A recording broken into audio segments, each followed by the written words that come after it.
Título da mensagem de hoje: Deus já preparou tudo. Tem dois crentes aí, eu vou dizer de novo, porque essa igreja crê no Espírito Santo, amém? Deus já preparou tudo.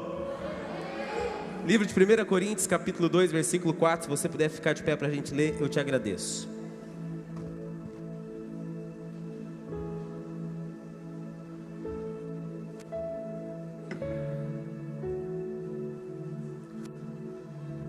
Livro de 1 Coríntios, capítulo 2, versículo 4.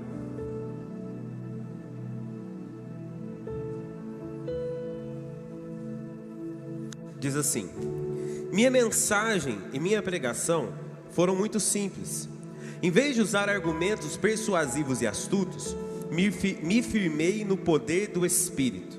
Agi desse modo para que vocês não se apoiassem em sabedoria humana, mas no poder de Deus. No entanto, quando estamos entre pessoas maduras, falamos com palavras de sabedoria, mas não com o tipo de sabedoria desta era ou de seus governantes que logo caem no esquecimento. Pelo contrário, a sabedoria que nos referimos é o mistério de Deus, seu plano antes secreto e oculto, embora ele o tenha elaborado para nossa glória antes do começo do mundo. Os governantes desta era, por sua vez, não a entenderam, pois se houvessem entendido, não teriam crucificado o Senhor da glória. É a isso que as escrituras se referem quando dizem: olho nenhum viu, ouvido nenhum ouviu, e mente nenhuma imaginou o que Deus preparou para aqueles que o amam. Amém? Se assente, feche sua Bíblia, feche os seus olhos por um instante. Espírito Santo de Deus, fala ao nosso coração. Nós queremos e nós necessitamos e precisamos, Senhor, ouvir a Tua voz. A liberdade e a legalidade ao Senhor nessa noite. Flui com o Teu Espírito Santo, nos ensinando, nos exortando, nos alinhando, em nome de Jesus. Amém. Eu creio em um Deus que trabalha no tempo e com um plano perfeito.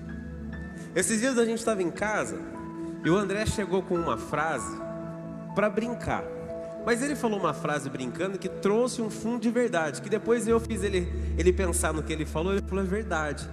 Ele diz assim, ó, brincando: pai, você acha que isso... Ele falou assim: pai, você acha que isso aqui está certo? No tempo certo tudo vai dar errado? Como é que é? Aí eu fiquei pensando assim: no tempo certo tudo vai dar errado? Eu falei: isso é Deus. Ele olhou para mim assim e falou assim: como assim? Eu estava brincando.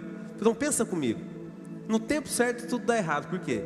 Porque se algumas coisas não derem errado aos nossos olhos, se algumas coisas não fugirem do nosso controle, se algumas circunstâncias não nos incomodarem, a gente nunca muda, a gente nunca toma decisão, a gente nunca toma posição. Então, num plano perfeito de Deus, algumas coisas ao longo da nossa história, do caminho, precisam dar errado, para que o plano perfeito dele dê certo. E por que precisam, né? E entendam esse precisam dar errado, porque senão a gente nunca vai ter a sensibilidade que a nossa dependência não é do homem, não é do dinheiro, não é do trabalho, não são das pessoas. A nossa dependência é totalmente de Deus. Deus, ele tem um tempo e Deus, ele tem um plano perfeito. Até mesmo quando ele precisa reposicionar a nossa vida, nos tirar daquilo que a gente ouve tanto e a gente às vezes prega tanto, a nossa famosa zona de conforto, para cumprir o propósito dele. A própria palavra e o próprio Deus se apresenta a nós. A palavra o apresenta e ele mesmo se apresenta a nós como Pai. E ele leva isso a uma intensidade tão grande, ao ponto de comparar o nosso senso de paternidade com aquilo que ele pode fazer por nós. E ele diz assim: vocês que são maus sabem dar coisas boas aos seus filhos. Se um filho pedir um pão, quem vai dar uma pedra? Se o filho estiver com fome, quem vai dar uma cobra? Jamais faríamos isso.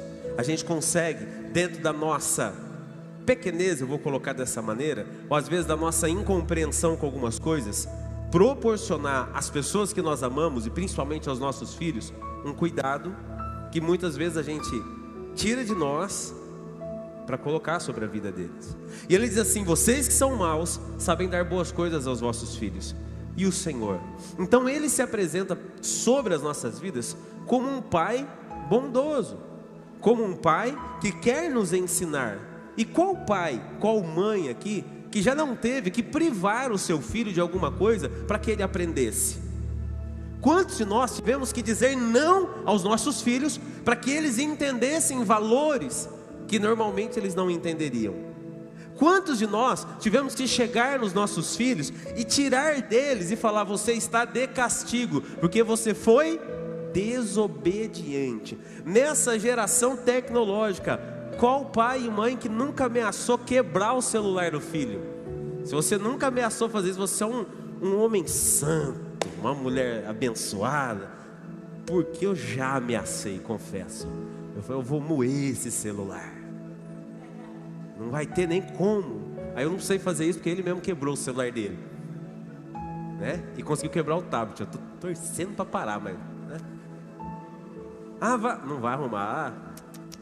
Por quê? Porque eu quero ensinar. Então a gente, dentro do nosso senso de justiça, a gente procura ensinar, cuidar, dirigir. Gente, Deus, Ele quer, Ele deseja se relacionar comigo e com você como Pai. Olha o que diz o livro de 1 João,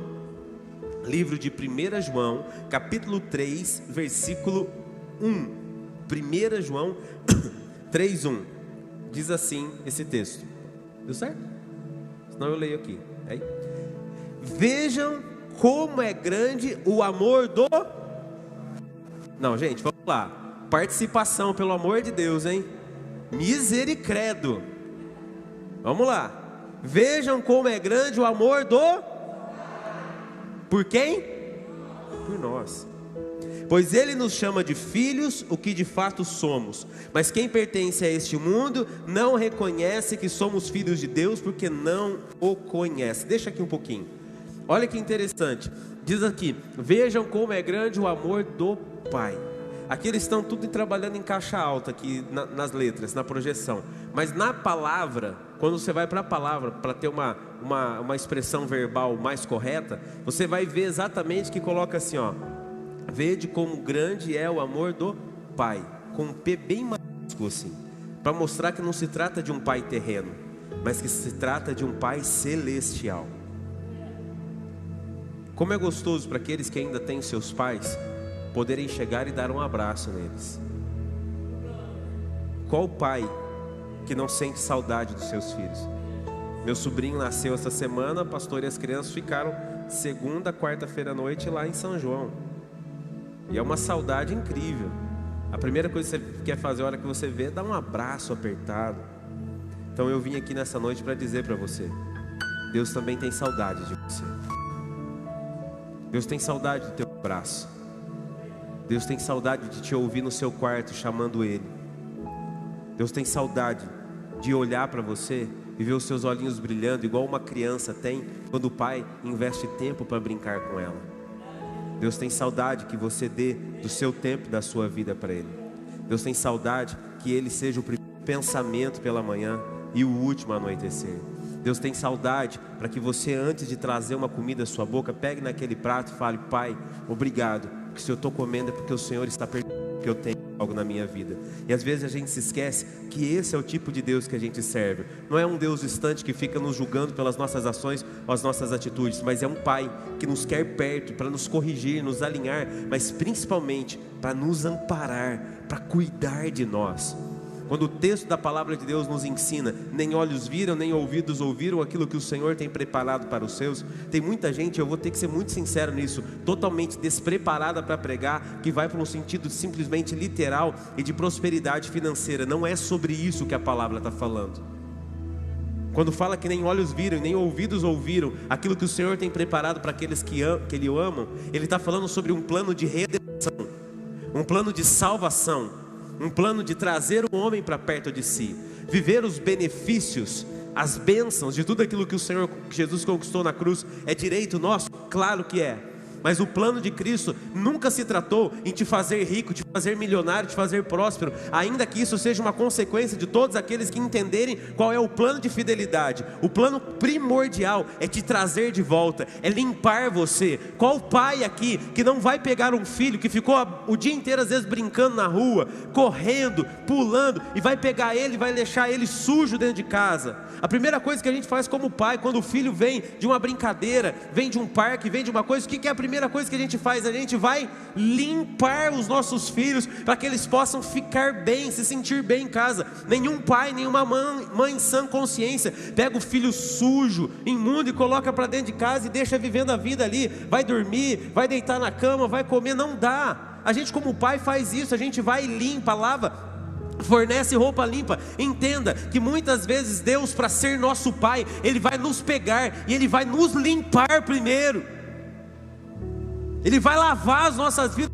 Tem gente que parece que tem sujeirinha de estimação. Lava essa mão, mas essa mão aqui não, Senhor. Umas coisas aqui que eu ainda gosto, sabe? Tem alguns comportamentos aqui que, sabe? A gente tem que se lembrar que a gente se tornou e é reconhecido todos os dias como filho, porque Ele deu Jesus para morrer em nosso lugar.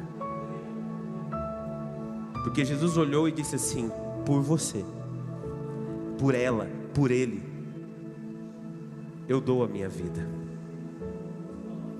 E a gente está tão no automático da nossa correria, a gente está tão na ansiedade em ter o dinheiro para pagar as contas, em ter prosperidade, em abrirmos os nossos negócios, em fazermos os nossos cursos, que tudo isso é de direito, e eu creio numa vida abençoada nesse sentido. Mas às vezes a gente está tão preocupado com tudo isso, que a gente se esquece que Deus está nos esperando para chegar e olhar para Ele e falar: Senhor, senta aqui comigo, Senhor, fica do meu lado, toca no meu coração, toca na minha vida. O plano perfeito de Cristo, registrado no texto que nós lemos aqui do livro de 1 Coríntios capítulo 2, no versículo,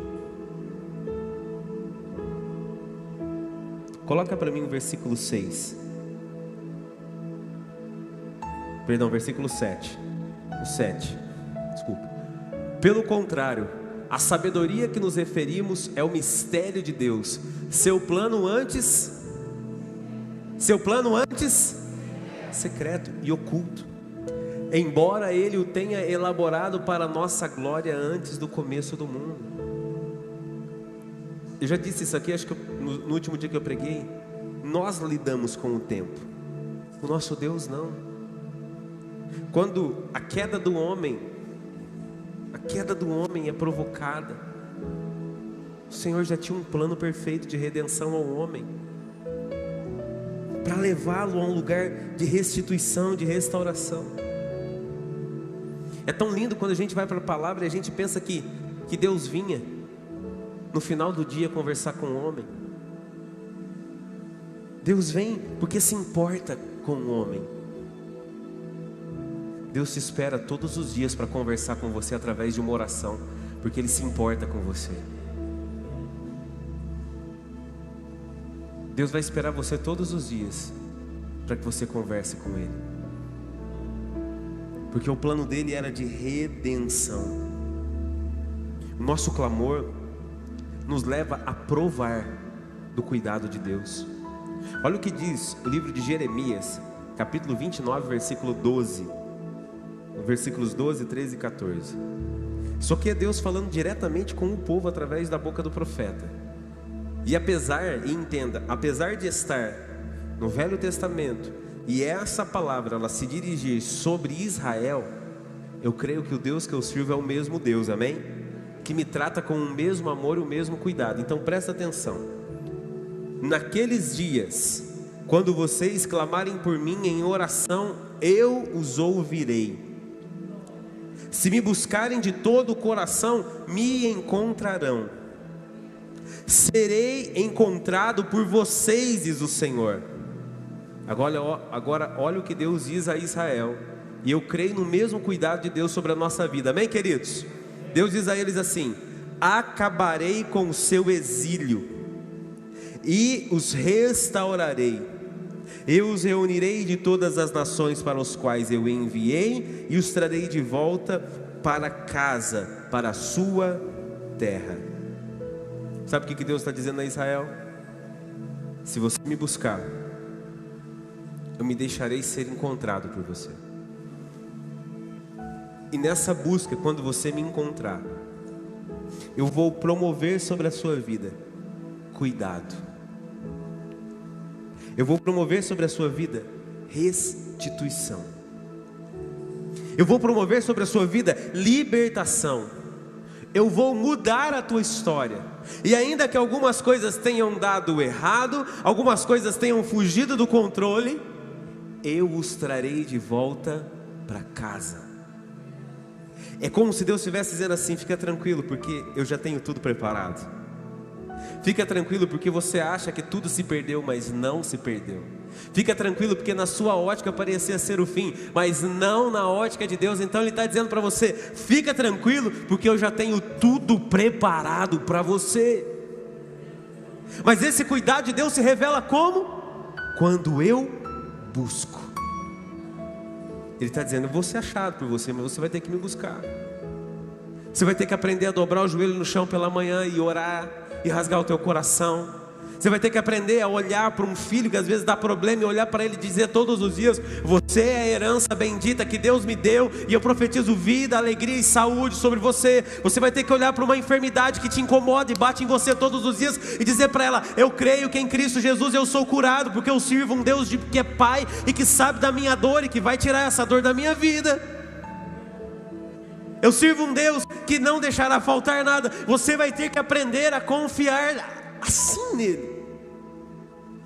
Olhar para cada situação e dizer: Senhor, Tu és o meu bem maior. Diga comigo assim: o plano perfeito que Deus tinha e que foi revelado se tornou, diga forte, o meu bem maior. Diga: Jesus, o meu Salvador. É isso que Ele tinha preparado. Os olhos não viram, os homens não podiam sequer imaginar, os ouvidos não ouviram, mas Ele tinha preparado o Cristo para nos resgatar, para entrar na nossa história e mudar algo dentro de nós,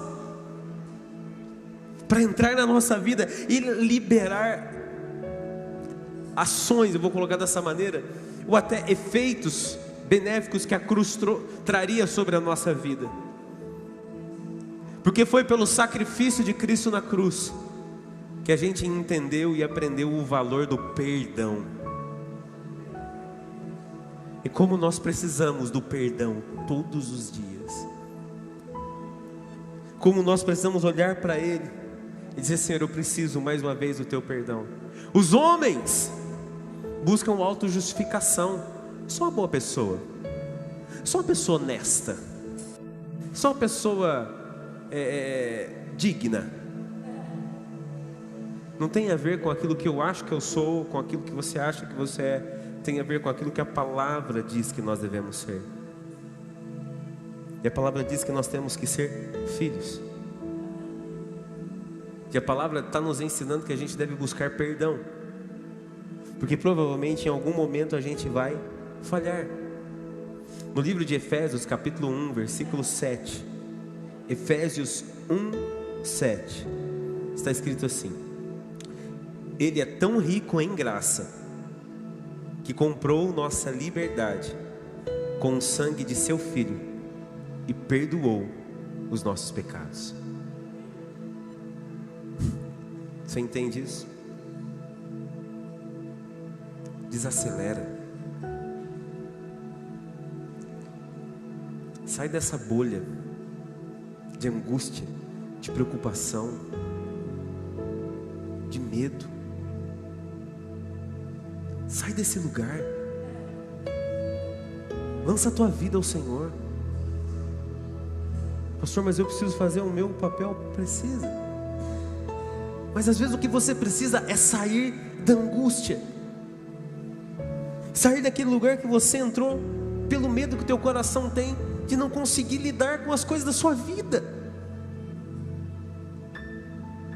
Você não vai conseguir resolver todos os seus problemas. Não vai. Se nunca ninguém te disse isso, eu estou dizendo isso para você. Você não vai. Com o auxílio de Deus, você vai ver as coisas sendo resolvidas uma a uma no tempo dele, na hora dele. Tem coisa que a gente não vai conseguir por mais que a gente se esforce. Aquilo que tiver ao seu alcance, faça. Aquilo que não tiver, deixa nas mãos dele, confia nele. É por isso que a gente tem que entender o quanto que a gente precisa de perdão. O que seria de nós se nós não fôssemos perdoados todos os dias? A gente tem que entender que por mais que a medicina avance e que ela seja uma bênção, nunca nada será maior do que o nome de Jesus, que está sobre todos os nomes. Então em Cristo nós somos curados. No livro de Isaías capítulo 53, versículo 4 e 5, nós aprendemos algo valiosíssimo. Ele diz assim, Isaías 53, 4 e 5: apesar disso, foram as nossas enfermidades que Ele tomou sobre si, e foram as nossas doenças que pesaram sobre Ele. Pensamos que seu sofrimento era castigo de Deus, mas foi castigo por nossa culpa. Mas Ele foi ferido por nossa rebeldia, esmagado por nossos pecados. Sofreu o castigo para que fôssemos restaurados, e recebeu açoites para que fôssemos curados. Nós temos cura nele. Você entende que o plano de Deus sobre as nossas vidas, que nem olhos viram e nem ouvidos ouviram, e que tudo estava preparado, é o plano de nos salvar, de nos levar para perto dele, de redimir as nossas vidas, de curar a nossa vida por completo, de transformar a nossa história. O sacrifício de Cristo na cruz nos justificou. O livro de Romanos capítulo 5, versículo 1. Livro de Romanos capítulo 5, versículo 1. Nós somos justificados porque Ele levou sobre si os nossos pecados. Portanto, uma vez que fomos pela fé declarados justos, temos paz com Deus, por causa daquilo que Jesus Cristo, nosso Senhor, fez por nós. Ele pagou o preço. Ele foi lá e pagou a nossa dívida, para que nós tivéssemos vida. Romanos capítulo 6, versículo 23. Romanos 6, 23.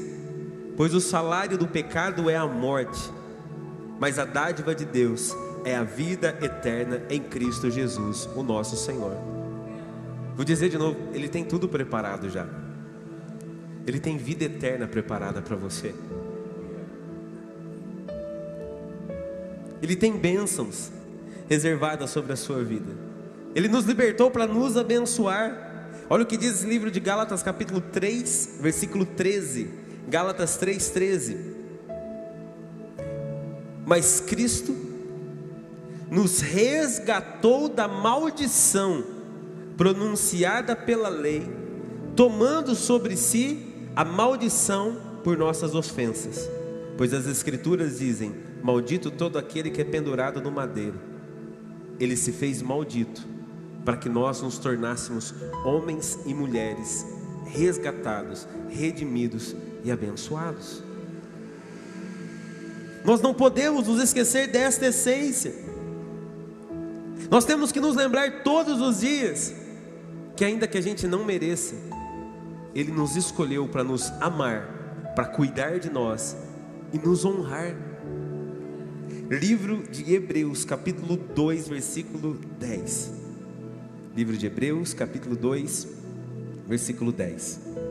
Diz assim esse texto: Deus, para quem e por meio de quem todas as coisas foram criadas, escolheu levar muitos filhos à glória. E era apropriado que por meio do sofrimento de Jesus, Ele o tornasse o líder perfeito para conduzi-los à salvação. Ele preparou um tempo de honra para nós, um tempo cheio do cuidado dele, do amor dele. E é nele que nós entendemos o valor de uma nova vida, que diz em Romanos capítulo 6, versículos 6 e 7. Romanos 6, 6 e 7, que diz assim: sabemos que nossa velha natureza humana foi crucificada com Cristo, para que o pecado já não tivesse mais poder sobre a nossa vida, e dele, do pecado, deixássemos de ser escravos. Pois quando morremos com Cristo, fomos libertos do poder do pecado. Ele tem uma nova vida para você. Ele tem uma nova história para você. Ele tem tudo preparado para você. Mas para que a tua vida prospere, para que o teu caminho avance, para que as coisas fluam no tempo e no plano perfeito que Ele tem para nós, que nem olhos viram, nem ouvidos ouviram, nenhuma mente humana foi capaz de imaginar, a gente tem que decidir viver uma vida nele e para Ele. A gente tem que decidir entender o valor da paternidade de Deus, de nos relacionarmos, como eu disse, do momento que a gente acorda ao momento que a gente vai dormir. A gente nunca se esquecer de quem nós somos. E vai ter que ter algumas coisas na nossa vida, vão ter que ter alguns comportamentos, algumas atitudes, algumas reações, que a gente vai ter que entender o que Romanos 6, 6 e 7 disse aqui para nós. Com Ele nós morremos para o pecado. Tem alguns comportamentos, algumas atitudes, algumas reações, que se eu estou em Cristo, morreram na minha vida, não devem existir mais, não devem fazer mais parte daquilo que nós somos, não devem fazer mais parte daquilo que eu sou, porque eu sou uma nova criatura nele. Eu sou alguém que é perdoado, que é amado, que é cuidado, que é curado e que é liberto todos os dias. A gente precisa se policiar, a gente precisa policiar o nosso coração, a gente precisa policiar a nossa mente. A gente tem que estar atento àquilo que o Senhor está falando ao nosso coração. Acreditar que Ele tem tudo preparado traz ânimo e esperança a cada um de nós. E o processo para viver tudo isso é reconhecê-lo todos os dias como seu Pai. E vou usar a frase aqui que eu citei aqui, que não é minha, é do André. No tempo certo, talvez tudo dê errado, mas Ele não perdeu o controle não, porque Ele tem tudo preparado para a tua vida. E é nesse tempo que você vai entender e reconhecer o valor da paternidade de Deus sobre a tua casa, em nome de Jesus.